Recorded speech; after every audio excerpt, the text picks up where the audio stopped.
Caleb Wright was accustomed to seeing the world through a lens of absolute clarity and undeniable control. As the CEO of Wright Innovations, a colossal conglomerate that had reshaped urban landscapes across the globe, his daily existence was meticulously ordered, driven by data, and punctuated by decisive action. Yet, despite his relentless pursuit of professional dominion, Caleb harbored a profound, almost fierce devotion to his 7-year-old daughter, Maya. Maya, with her curious, observant eyes and a spirit as boundless as the vast blue sky, was the undisputed center of his universe. It was for her, and a gnawing sense that he needed to connect with a community beyond boardrooms and balance sheets, that he had recently committed to volunteering at Riverstone Elementary, her school. Before we carry on, please hit the subscribe button to make my day and let me know where you are watching from in the comments. Riverstone Elementary was a charming, red-brick institution nestled amidst sprawling oak trees, a stark contrast to the gleaming glass towers Caleb usually inhabited. The air here smelled of chalk dust, crayons, and youthful exuberance, a world away from the sterile scent of polished marble and expensive leather.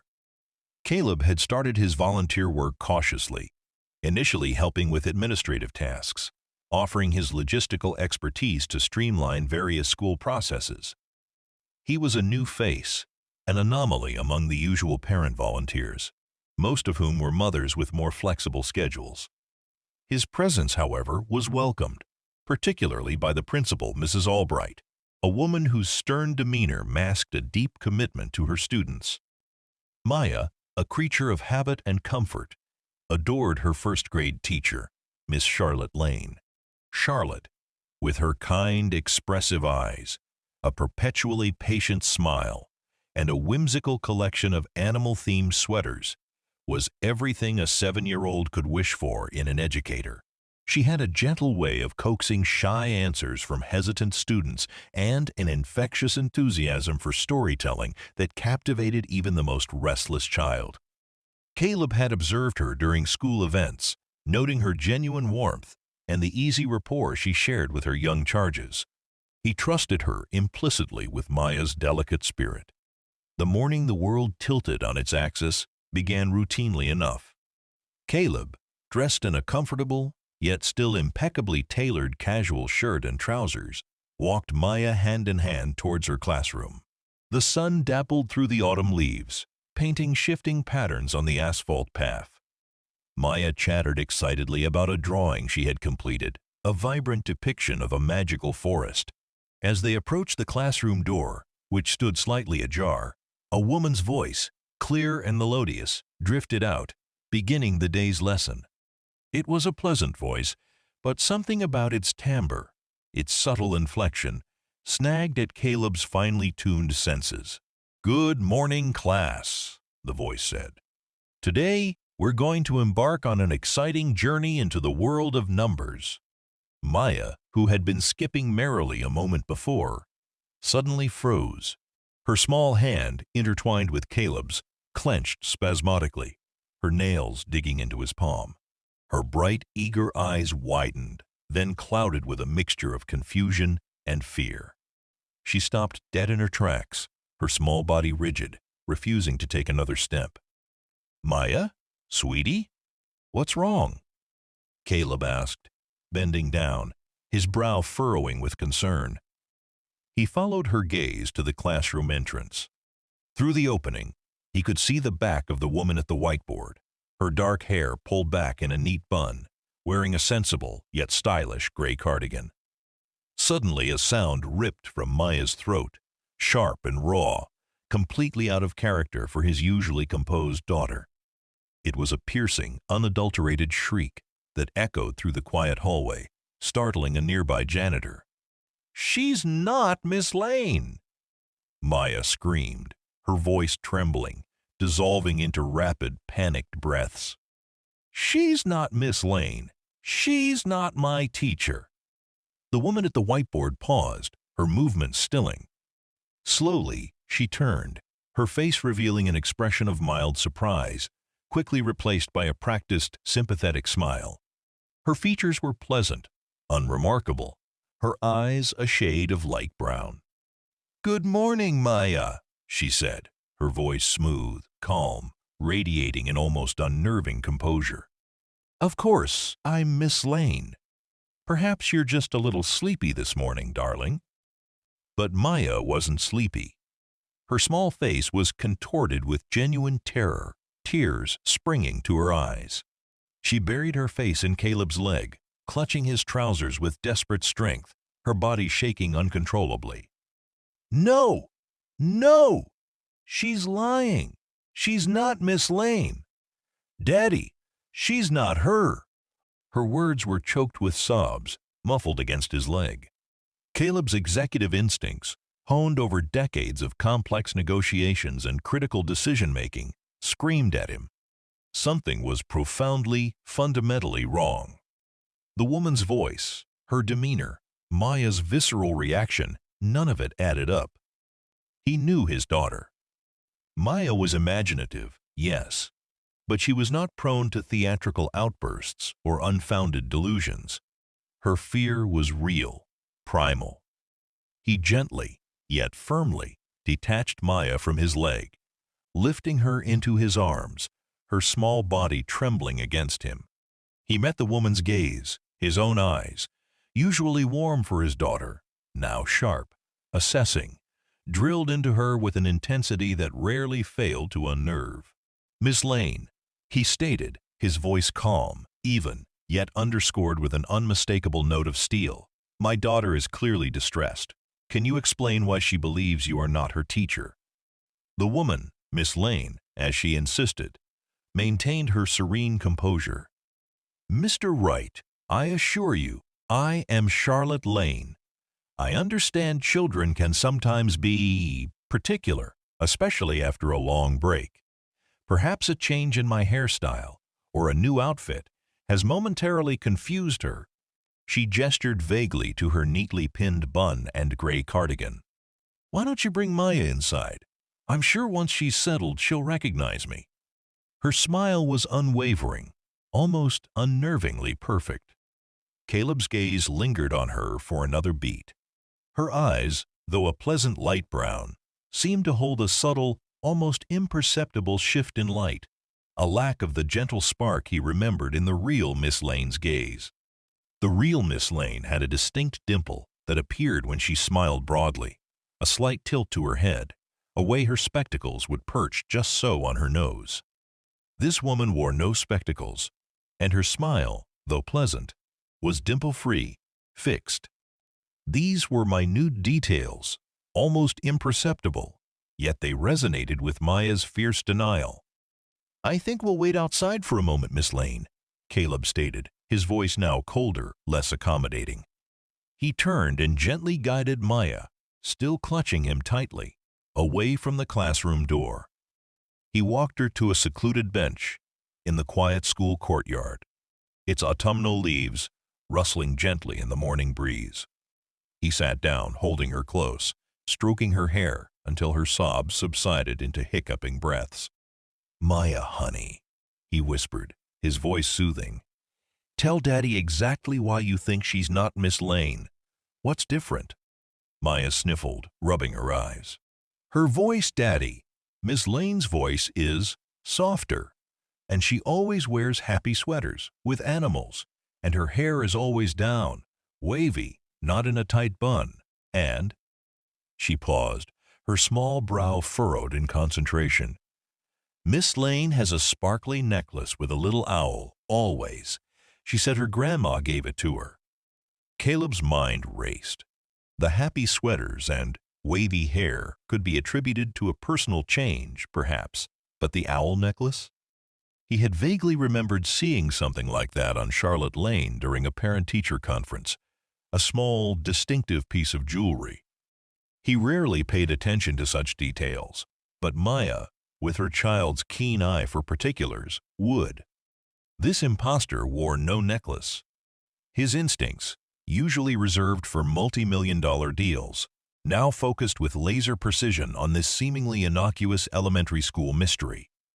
His daughter, his very own flesh and blood, had just pointed out discrepancies that hinted at something far more sinister than a child's momentary confusion. Caleb Wright, the man who moved markets, felt a deep, chilling conviction settle in his gut. The woman in Maya's classroom was not Charlotte Lane. And if she wasn't, then where was the real Miss Lane? The thought sent a jolt of ice through his veins. The first rule of Caleb Wright's business empire was meticulous verification. Every contract, every potential partner, every significant detail was scrutinized, cross-referenced, and investigated with relentless precision. He applied the same unwavering principle to the mystery of Miss Lane.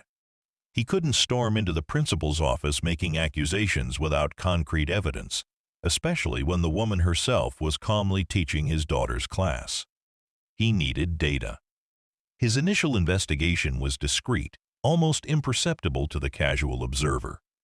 He started by calling Mrs. Albright, the principal, ostensibly to discuss Maya's unexpected anxiety that morning. Mrs. Albright, a woman who valued order above all else, was apologetic but firm. "Mr. Wright, I assure you, Charlotte Lane is a dedicated and beloved teacher. She simply returned from her summer break with a slightly different look. It's common for children to react to change, especially at Maya's age." She dismissed his concerns with practiced ease, attributing Maya's outburst to a child's imagination. Caleb listened patiently, his mind already categorizing her responses. She was either genuinely unaware or complicit. He leaned towards the former, knowing Mrs. Albright's reputation for integrity. He thanked her for her time, assuring her Maya was now settled, a white lie to avoid further immediate scrutiny. His next move was to subtly observe the school's daily routines. He increased his volunteer hours, offering to help with playground duty during recess, supervising the cafeteria, or organizing library books. These tasks allowed him to move freely through the school, to see the woman claiming to be Miss Lane interacting with other children, with other staff. He noted her interactions were polite, professional, but lacked the genuine warmth, the easy laughter he remembered from the real Charlotte Lane. There was a certain rigidity in her movements, a guardedness in her eyes, a calculated calmness that felt off. She never wore the distinctive owl necklace Maya had mentioned. He even subtly asked other first-grade parents if they noticed anything different about Miss Lane. Most shrugged, saying she seemed a little quieter or more focused, attributing it to the start of a new school year. No one had Maya's instinctive, visceral certainty. The discrepancy in details nagged at him like a persistent burr. The wavy hair versus the tight bun, the happy sweaters versus the sensible cardigans, the missing owl necklace, the subtle difference in vocal timbre. These weren't definitive proofs, but they were consistent with Maya's claims. Caleb began to expand his search beyond the school grounds, leveraging his vast network.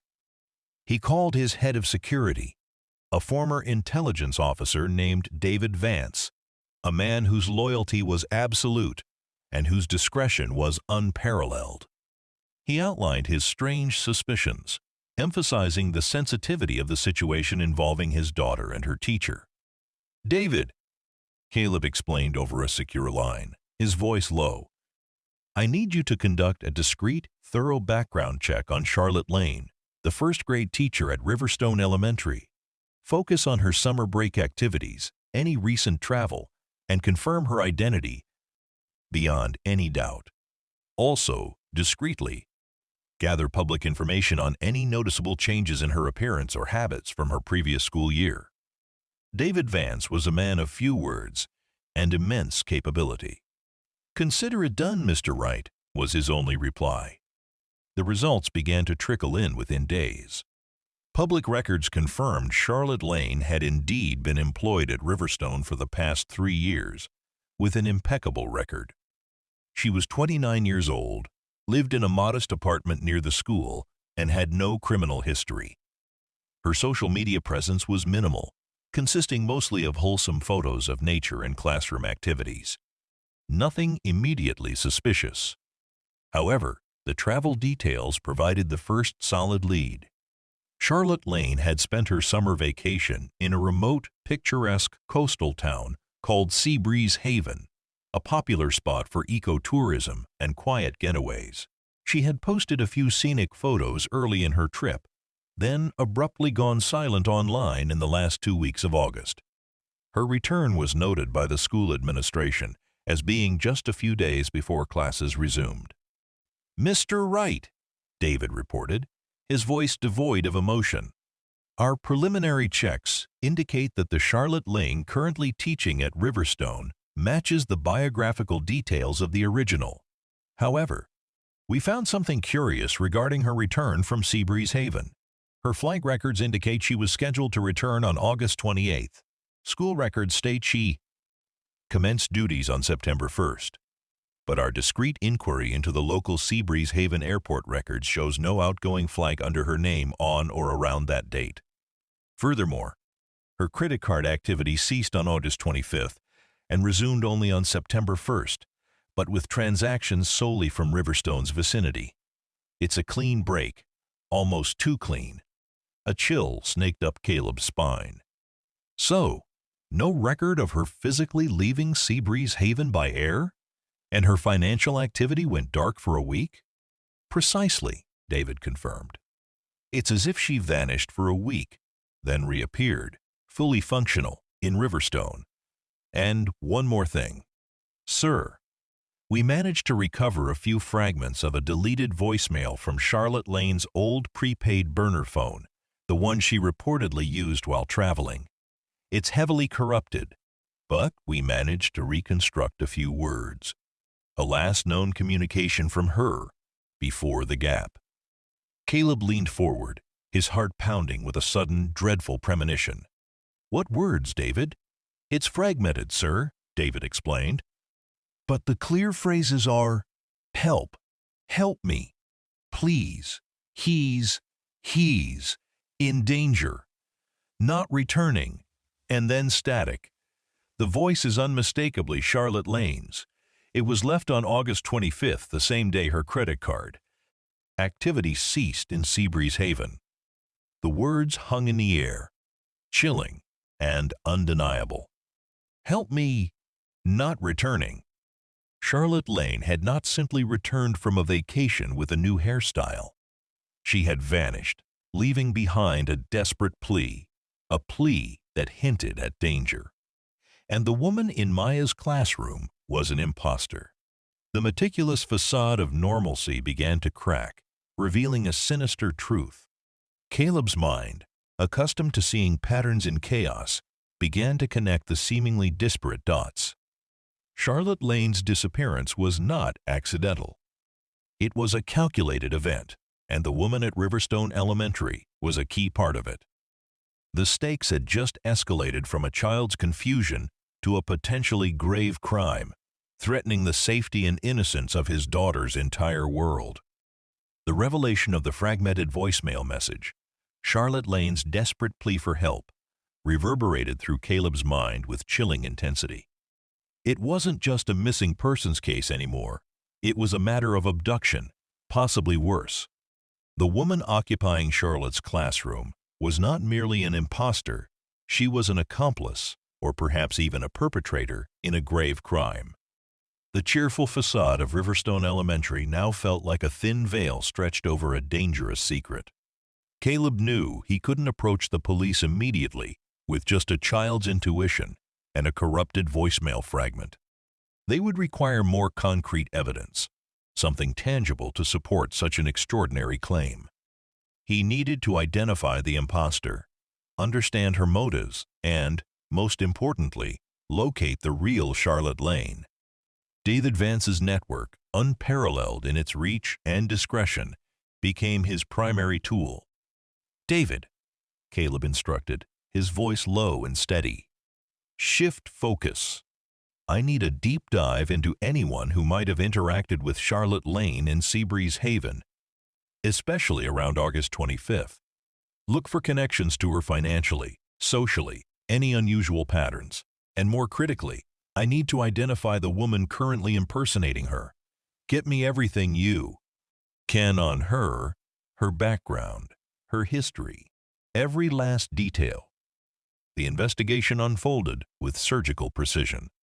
David's team, utilizing advanced facial recognition software and a vast array of databases, began cross-referencing surveillance footage from Riverstone Elementary's entrance with known criminal databases and public records. Simultaneously, a separate team meticulously combed through local news archives and police reports from Seabreeze Haven, looking for any unreported incidents, any unusual activities around the time of T.S. Charlotte's disappearance. Days turned into a week.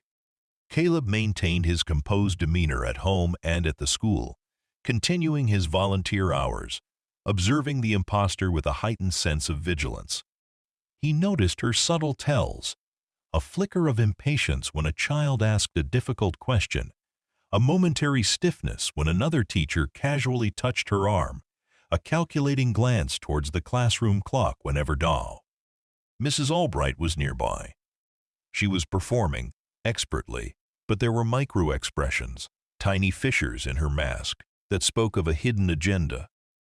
Maya, bless her intuitive heart, continued to maintain a wary distance from the woman, often clinging to Caleb during drop-off and pickup, her small eyes mirroring his suspicion.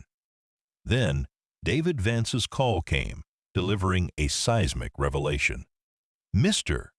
Wright, we have identified the woman at Riverstone Elementary. Her name is Ariella Moss. She is 32 years old. Caleb felt a cold knot tighten in his stomach. Ariella Moss. The name was unfamiliar, but the tone of David's voice suggested far more. And her background? Extensive, sir, David stated, his voice flat, devoid of judgment, presenting only facts. Ariella Moss has a significant criminal record. Petty fraud, identity theft, and a stint for grand larceny a few years back. She was released from federal prison just 6 months ago. A cold wave washed over Caleb. A convicted criminal, a woman with a history of identity theft, was teaching his daughter. The audacity was breathtaking. And her connection to Charlotte Lane? That's where it gets interesting, sir, David continued. Ariella Moss's last known address before her incarceration was a small, rented cabin in Seabreeze Haven. Not just in Seabreeze Haven, sir, but a cabin directly adjacent to the one Charlotte Lane rented for her summer vacation. They were neighbors, at least for a period. The pieces began to click into place with terrifying speed, forming a sinister mosaic. A woman with a history of identity theft, recently released from prison, living next door to Charlotte Lane, who then mysteriously vanished, leaving a desperate plea for help. Ariella Moss then perfectly assumes Charlotte Lane's identity, infiltrating Riverstone Elementary. It was a meticulously planned operation, bold in its execution. David, is there any connection between Ariella Moss and Wright Innovations? Caleb asked, his voice barely a whisper, a sudden, chilling premonition seizing him. It seemed too coincidental, too intertwined with his personal life. A slight pause on David's end. Sir, this is where it ties into your current affairs. Ariella Moss, prior to her incarceration, was briefly employed as a paralegal at Meridian Holdings. Meridian Holdings, as you know, is the primary competitor in the bidding for the Seabreeze Haven Coastal Development Project. The very project Wright Innovations is currently vying for, the one involving the extensive beachfront land acquisition. Caleb felt a jolt, a cold shock that rippled through his entire body. The Seabreeze Haven Coastal Development, it was a massive, high-stakes project involving vast tracts of undeveloped land, including the very coastline where Charlotte Lane had vacationed and where Ariella Moss had resided. Meridian Holdings, his cutthroat rival, had been particularly aggressive in their pursuit of this deal, often employing ethically dubious tactics. So, Ariella Moss had access to information about the Seabreeze Haven project through Meridian. Caleb murmured, connecting the dots with a grim sense of dread. And Charlotte Lane vacationed there. Is there any indication Charlotte Lane had any connection to the land, or any knowledge about the project? Our investigation suggests Charlotte Lane's family originally owned a small, historical lighthouse on a secluded cove within the very land parcel Wright Innovations is bidding on. David revealed, his voice steady. It was sold generations ago, but she mentioned it in a few old public forum posts, expressing a sentimental attachment to the area, regretting its sale. It's a small detail, but perhaps significant. There's also an old, unconfirmed rumor about a hidden natural spring on that land, a source of incredibly pure water that was allegedly discovered decades ago but kept quiet to avoid complicating land acquisitions. A hidden natural spring, land value, a competitor known for aggressive tactics, an identity thief who was previously connected to that competitor, now impersonating a woman who had a sentimental tie to the land and who had vanished after leaving a desperate plea. The puzzle pieces suddenly clicked into place, forming a terrifyingly clear picture of corporate espionage intertwined with violent crime. Charlotte Lane hadn't just vanished. She had stumbled upon something vital, something related to that land development, and Ariella Moss, Meridian Holdings, and perhaps even higher powers were involved. This was no longer just about his daughter's teacher. It was about a vast conspiracy, a missing woman, and a threat that now reached directly into Caleb Wright's professional and personal life, jeopardizing not only his company's future, but the very safety of those he cared about. The enormity of the discovery weighed heavily on Caleb. This was no mere case of identity theft or a misguided impersonation. This was a sophisticated, high-stakes operation, meticulously planned, stretching its tendrils from the serene classrooms of Riverstone Elementary to the cutthroat world of corporate land acquisition. The implications were chilling. Charlotte Lane, a gentle, unassuming teacher, had seemingly stumbled upon a secret connected to the Seabreeze Haven development, and her disappearance, along with Ariella Moss's elaborate impersonation, was a calculated measure to silence her and perhaps gain a strategic advantage. Meridian Holdings, Caleb's long-standing, ethically ambiguous rival, loomed large in the background, a sinister puppet master. Caleb knew he needed irrefutable evidence before he could alert the authorities. A flimsy case, built on circumstantial evidence and a child's testimony, would be easily dismissed, allowing Ariella Moss and her accomplices to vanish and the real Charlotte Lane's fate to remain forever unknown. He needed something solid, something that would stand up in court. His immediate focus was twofold: to confirm Charlotte Lane's connection to the alleged hidden spring and to gather undeniable proof of Ariella Moss's deception and her links to Meridian Holdings. David Vance was already 2 steps ahead, his efficiency a calming presence in Caleb's storm of concern. "Mr. Wright," David reported, his voice crisp over the secure line. "We're digging into the historical land records for the Seabreeze Haven parcel. Specifically, searching for any documentation, even anecdotal, regarding this rumored spring. It would be a significant find, potentially increasing the land's value exponentially, which would explain Meridian's aggressive tactics." Simultaneously, Caleb began to devise a plan to expose Ariella Moss without alerting her to his suspicions.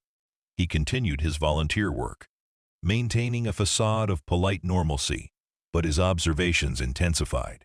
He noticed Ariella's subtle discomfort around technology, her quick, almost imperceptible glances towards the classroom's security camera, a flicker of unease whenever another teacher mentioned Charlotte Lane's summer plans. She never engaged in personal anecdotes about her past, always deflecting with vague, generalized statements about enjoying the quiet. The woman was meticulously performing a role, but the cracks in her performance were growing more visible to Caleb's discerning eye. He decided to leverage his tech background. He offered to upgrade the classroom's old, temperamental interactive whiteboard system, a seemingly innocuous act of generosity. This gave him direct access to the classroom after hours, allowing him to install tiny, unnoticeable audio and video recording devices within the outdated equipment. He focused on areas where Ariella spent most of her time. Near the whiteboard, at her desk, and by the classroom door. He knew this bordered on ethical ambiguity, but Charlotte Lane's life, and potentially Maya's safety, outweighed his scruples. The recordings began to yield subtle, yet telling, details. Ariella would often mutter to herself, not Charlotte Lane's usual encouraging affirmations, but terse, almost impatient instructions. Once, while alone, she paced the room, whispering furiously into a disguised earpiece, her words too muffled to discern, but her body language tense, agitated. These were the actions of a professional engaged in a high-stakes deception, not a beloved teacher. David's team, meanwhile, uncovered a crucial piece of information about the Seabreeze Havenland. An elderly local historian, known for his meticulous, if eccentric, research, had dedicated years to documenting the history of the town's unique natural features.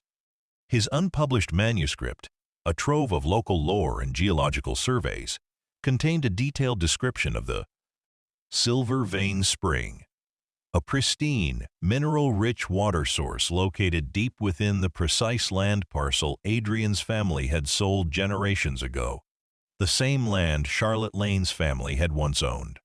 The historian had noted that the spring's existence had been deliberately suppressed for decades by various interested parties, its location marked only on obscure, unofficial maps passed down through old families.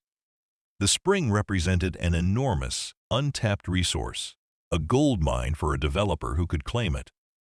This confirmed Caleb's worst fears. Charlotte Lane, with her family's historical ties to the land, might have been aware of this secret. Her summer vacation wasn't just a leisurely trip. It was possibly an unwitting journey into a dangerous web of corporate greed and criminal conspiracy. Her "help me" voicemail suddenly gained a horrifying new context. She had likely discovered that the land she was sentimentally attached to held a secret of immense value, and Meridian Holdings, or their proxies, had gone to extreme lengths to ensure that secret remained buried. The link between Ariella Moss and Meridian Holdings grew stronger. David's team traced a series of large, untraceable payments from shell corporations linked to Meridian's CEO Arthur Thorne to an offshore account. While the account wasn't directly in Ariella Moss's name, the timing of the payments coincided precisely with her release from prison and Charlotte Lane's disappearance. It was a clear, if circuitous, financial trail that pointed to a calculated transaction, a payment for Charlotte's disappearance and Ariella's subsequent impersonation. Caleb now had enough to move. The video and audio recordings from the classroom, Ariella's criminal record, her direct adjacency to Charlotte in Seabreeze Haven, the recovered voicemail fragments, the historical evidence of the Silver Vein Spring, and the shadowy financial transactions linking to Meridian Holdings, all formed an undeniable, incriminating tapestry. He contacted the authorities, but not directly the local police. He leveraged his extensive network to reach out to federal investigators, specifically the FBI's white-collar crime division, explaining the delicate, high-stakes nature of the situation. He presented his findings concisely, meticulously, with the cold, hard logic of a man who dealt in facts. The federal agents, initially skeptical, were quickly swayed by the sheer volume and meticulous detail of Caleb's evidence. The involvement of a major corporation like Meridian Holdings, coupled with a missing person and a school infiltration, elevated the case from a local oddity to a federal investigation. A team was assembled, discreetly, carefully, to avoid alerting Ariella Moss or Meridian Holdings before they could act. The plan was set. A controlled sting operation. Caleb would continue his daily routine at Riverstone, allowing the agents to gather more real-time evidence. and a predetermined signal, they would move in, apprehend Ariella Moss, and launch a full-scale investigation into Meridian Holdings and Arthur Thorne. The priority remained Charlotte Lane's safety and location. Caleb felt a surge of grim determination. He was entering a new kind of battle, one where the stakes were far higher than any business deal, a battle for truth, for justice, and for the safety of a kind, unassuming teacher who had become an unwitting pawn in a dangerous game. The tension in the air at Riverstone Elementary, though imperceptible to most, felt thick and suffocating to Caleb. He walked through the familiar halls, his composure a carefully constructed shield, while beneath it, his nerves hummed with a taut anticipation. Federal agents, disguised as new volunteer parents, maintenance staff, and even a substitute teacher, had subtly infiltrated the school over the past 2 days. Their presence, though discreet, was a constant, almost physical hum in the background of Caleb's awareness. Every casual glance, every hushed conversation he overheard, seemed laden with hidden meaning. Ariella Moss, still perfectly inhabiting the role of Miss Lane, continued her performance with an unnerving proficiency. Caleb observed her during recess, watching her interact with the children. Her smiles were practiced, her patience seemingly endless, but her eyes, when she thought no one was watching, held a flicker of something cold and calculating, a stark contrast to Charlotte Lane's genuine warmth. He noted her particular vigilance towards the main entrance, a subtle habit that spoke of an underlying anxiety. The classroom, now subtly bugged by Caleb's covert operation, provided a continuous stream of audio. Most of it was mundane classroom chatter, but occasional fragments of hushed whispers from Ariella provided tantalizing clues. She was often heard speaking in low tones into what Caleb suspected was a concealed earpiece, her words indecipherable but her tone tense, urgent.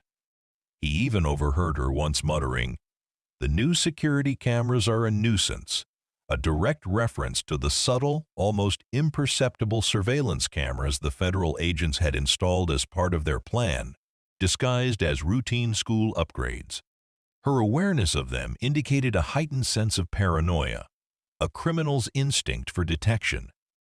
The plan revolved around a seemingly routine school event, the annual Fall Festival Planning Meeting, scheduled for Friday afternoon in the school auditorium. It was a large gathering of parents and staff, providing the perfect cover for the agents to make their move without causing undue alarm or disrupting the children. Caleb himself was slated to present a budget proposal for a new technology initiative, a perfect opportunity to keep Ariella occupied and focused elsewhere. On the morning of the Fall Festival meeting, Caleb escorted Maya to class, his heart heavy with a mixture of dread and grim determination. Maya, still wary of Miss Lane, clung to his hand tighter than usual.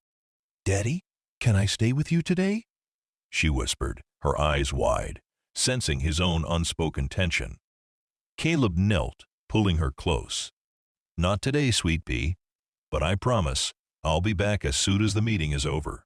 And everything will be okay, I promise." His words were meant to reassure her, but they were also a promise to himself, a silent vow to bring Charlotte Lane home. He watched Ariella Moss, standing at the classroom door, offering her usual fixed smile. He nodded curtly in response, his gaze unwavering, a silent challenge in his eyes. She met his gaze for a fraction of a second, and in that fleeting moment, Caleb saw a flicker of something new in her eyes. Not just calculation, but a subtle, almost imperceptible ripple of unease, as if she sensed the scay, tightening net. The Fall Festival meeting commenced in the buzzing school auditorium. Caleb sat among other parents and teachers, feigning interest in the proceedings. Ariella Moss was seated a few rows ahead, chatting politely with a few other first-grade teachers. Every so often, her eyes would dart towards the exits, a telltale sign of her underlying anxiety. The agents were strategically positioned throughout the room, indistinguishable from the crowd, their movements fluid and coordinated. Caleb was called to the podium to present his technology initiative. His voice, usually powerful and resonant in boardrooms, maintained a calm, measured tone as he spoke of educational software and digital learning tools. He kept an eye on Ariella, waiting for the signal. He knew the agents needed a moment of minimal disruption, a clear path to her. As he finished his presentation, a subtle cough from the back of the room, a prearranged signal, echoed through the auditorium. Caleb glanced at Ariella. Her eyes, which had been fixed on the presenter, now darted towards the back, alerted by the subtle sound. In that instant, two federal agents, disguised as school administrators, moved with swift, practiced precision. One approached Ariella from behind, while the other, a woman with a surprisingly gentle demeanor, positioned herself to intercept her if she tried to bolt. Ariella Moss, the lead agent said, his voice calm but authoritative. "You're under arrest. We have evidence linking you to the disappearance of Charlotte Lane and multiple charges of identity theft." The words, though spoken quietly, cut through the hum of the meeting like a sharp knife. Ariella Moss's carefully constructed mask shattered. Her eyes, wide with a sudden animalistic panic, darted frantically around the room, searching for an escape route. Her face, usually so composed, contorted with a mixture of terror and raw fury. She lunged, not towards an exit, but towards a satchel she had placed under her seat, a desperate, almost instinctual movement. The agents were faster. In a swift, practiced motion, they subdued her, cuffing her wrists behind her back before she could reach for whatever she was attempting to retrieve from the satchel. The other teachers and parents in the auditorium gasped, their murmurs escalating into a bewildered roar. Children, some present for after-school activities, looked on, confused, some beginning to cry. "This is a mistake!" Ariella shrieked, her voice no longer melodious, but harsh, guttural, filled with desperate rage. "You have no idea. He'll kill her. You're making a huge mistake." Her words, wild and frantic, sent a fresh wave of shock through the room, confirming Caleb's worst fears. Charlotte Lane was indeed alive, but in grave danger. The he she referred to undoubtedly pointed to the true mastermind behind this elaborate scheme.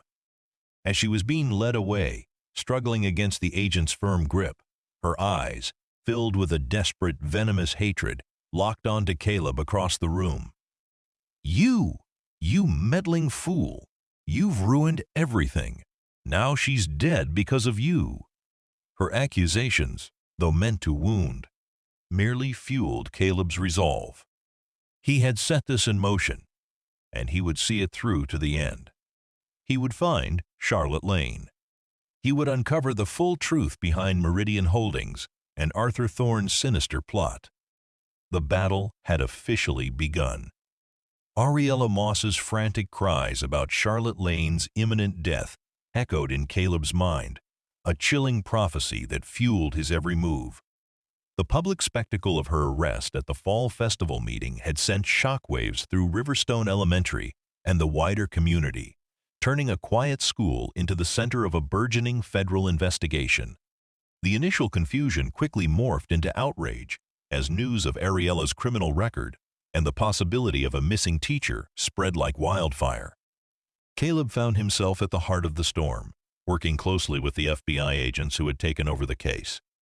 The lead agent, a no-nonsense woman named Agent Ramirez, possessed a sharp mind and an unwavering resolve that Caleb immediately respected.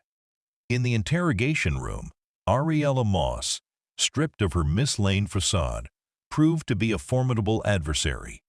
She was cunning, evasive, and maintained a defiant silence regarding Charlotte Lane's whereabouts, only offering cryptic threats and accusations against an unnamed he.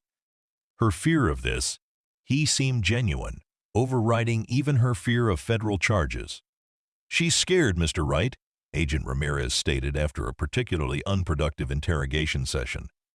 "She genuinely believes that if she talks, Charlotte Lane's life will be forfeit and possibly her own. We believe this. He is the true mastermind, someone with significant power and resources. Caleb's mind immediately leaped to Arthur Thorne, the ruthless CEO of Meridian Holdings. Thorne was known for his aggressive business tactics, his immense wealth, and his vast network of shadowy associates. The Seabreeze Haven land deal, with its hidden spring, was a prize worth killing for, especially for a man like Thorne, whose empire was built on exploiting lucrative, often covert, opportunities. Agent Ramirez, Caleb proposed. I believe the he she fears is Arthur Thorne. His company, Meridian Holdings, is directly involved in the Seabreeze Haven development. We have evidence of untraceable payments from shell corporations linked to Thorne to offshore accounts timed with Charlotte Lane's disappearance and Moss's A.B. impersonation. Agent Ramirez nodded, acknowledging his theory. We're pursuing that lead, Mr. Wright.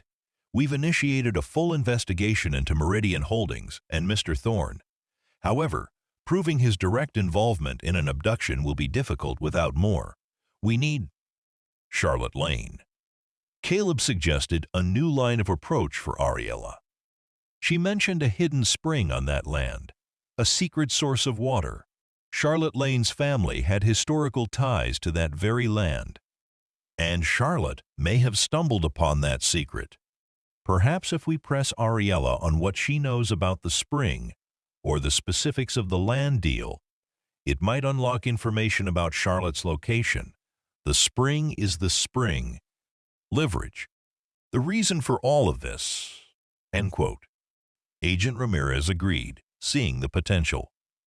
They confronted Ariella with their knowledge of the silver vein spring. The mention of it visibly rattled her. Her defiant composure fractured, replaced by a desperate, trapped look. "The spring!" she hissed, her voice trembling. "He said if anyone knew, if anyone found out, she'd disappear forever. It's worth billions. He needs it clean. He needs the land clear." This was the breakthrough they needed. Ariella, recognizing the depth of Caleb's investigation, began to unravel, driven by fear for her own life and a twisted, desperate hope for a reduced sentence. She confessed to the plot, detailing how Arthur Thorne, through an intermediary, had approached her upon her release from prison. She was offered a substantial sum of money and a new identity in exchange for impersonating Charlotte Lane. Her task was to buy time, to prevent anyone from noticing Charlotte's absence while Thorne's operatives secured the land and suppressed any knowledge of the spring. Ariella confirmed that Thorne's operatives had abducted Charlotte Lane directly from her rented cabin in Seabreeze Haven after Charlotte stumbled upon old family documents mentioning the Silver Vein Spring and discovered Thorne's operatives covertly surveying the land. Charlotte had made the desperate voicemail call just as they apprehended her. Ariella didn't know Charlotte's exact location, only that Thorne planned to keep her off the grid until the land deal was finalized and the spring could be exploited without public interference. She vaguely remembered hearing whispers of a secluded, disused hunting lodge deep within the vast, privately owned wilderness bordering the Seabreeze Haven development, a property Thorne secretly owned through a complex network of shell companies, an ideal place to hold someone. With Ariella's confession, Caleb and Agent Ramirez had enough to move decisively against Arthur Thorne. The FBI raided Meridian Holdings' corporate offices, seizing servers, documents, and detaining key executives for questioning. Arthur Thorne himself was apprehended trying to board a private jet from a secluded airfield. He denied everything, citing Caleb's long-standing business rivalry as the motivation for the false accusations. However, Caleb had one more ace up his sleeve. While Ariella was being processed, she had mentioned a specific, seemingly innocuous detail, Charlotte Lane's distinctive owl necklace. She hadn't been able to bring herself to wear it, fearing its unique nature would give her away. She had hidden it, she claimed, in a secret compartment beneath the base of Charlotte Lane's favorite classroom globe, a place only Charlotte would know existed. Caleb immediately sent a team of agents to Riverstone Elementary. Beneath the globe, they found it: the delicate silver chain, the small, intricately detailed owl pendant, and secreted within a tiny hollow inside the owl's belly, a minute, almost invisible micro SD card. The contents of the SD card were staggering. It contained high-resolution drone footage, meticulously recorded by Charlotte Lane herself during her vacation. The footage clearly showed Arthur Thorne's operatives conducting illicit, large-scale drilling operations on the very land Wright Innovations was bidding on, confirming the existence of the silver vein spring. Even more damningly, there were audio recordings, inadvertently captured, of Thorne's voice, giving direct orders to handle Charlotte Lane and ensure the spring remains our secret until the deal is closed. Charlotte, realizing the danger, had subtly recorded him, a desperate act of self-preservation. The evidence was irrefutable. Arthur Thorne's elaborate scheme unraveled completely. He was charged with kidnapping, corporate espionage, environmental violations, and a host of other serious crimes. Ariella Moss, in exchange for her full cooperation, would face a significantly reduced sentence. The FBI immediately dispatched a specialized retrieval team to the secluded hunting lodge in the wilderness bordering Seabreeze Haven, identified by Ariella's confession and now confirmed by the drone footage. Caleb waited, a knot of anxiety twisting in his stomach as hours stretched into an agonizing eternity. Then, the call came. "Mr. Wright." Agent Ramirez's voice was warm with relief. "We found her. Charlotte Lane is safe. She's weak, but unharmed. She's been through a tremendous ordeal, but she's going to be okay." And a wave of profound relief washed over Caleb, so powerful it almost brought him to his knees. Charlotte Lane, the unassuming teacher who had shown such quiet courage, was safe. The justice he had sought was finally delivered. The web of deceit spun by Arthur Thorne had been unraveled, and the truth, like the pure waters of the silver vein spring, had finally come to light. His daughter's intuition had not just uncovered a double life, it had saved a life. The quiet hospital room, bathed in the soft glow of a bedside lamp, offered a stark contrast to the dramatic chaos that had engulfed Riverstone Elementary and the high-stakes world of corporate espionage. Charlotte Lane, pale but resolute, lay propped against her pillows, her eyes, usually so expressive and kind, now holding a deep, lingering exhaustion. Caleb sat beside her, a vase of vibrant, freshly cut lilies standing on the nightstand, their scent filling the air, far more comforting than the cloying sweetness of those at Adrian's mansion. "Miss Lane," Caleb began, his voice soft, humbled, "I can't begin to express how truly sorry I am for what you endured. If Maya hadn't, he trailed off, the gravity of the situation weighing heavily on him. Charlotte managed a weak smile. "Maya's intuition," she murmured, her voice still a little hoarse, "was sharper than any adult's logic. She saw the truth when everyone else was fooled." "Please, Mr. Wright, call me Charlotte." He nodded, a sense of profound respect filling him. "Charlotte, I had no idea the extent of what you were facing, or what your family connections to that land meant to Thorne." Charlotte's gaze drifted towards the window, contemplating the dark sky outside. "My great-grandmother, a fierce environmentalist in her time, kept meticulous records," she explained, her voice gaining a little strength. "She always believed that the silver vein spring was special, a natural wonder that needed protection, not exploitation. It was a family legend, almost a fairy tale, until I went back to Seabreeze Haven for vacation. I was visiting the old lighthouse, nostalgic for my roots, and I saw things. Equipment, markings, Thorne's people. It didn't add up. I started digging through old family documents I found in the lighthouse keeper's cottage.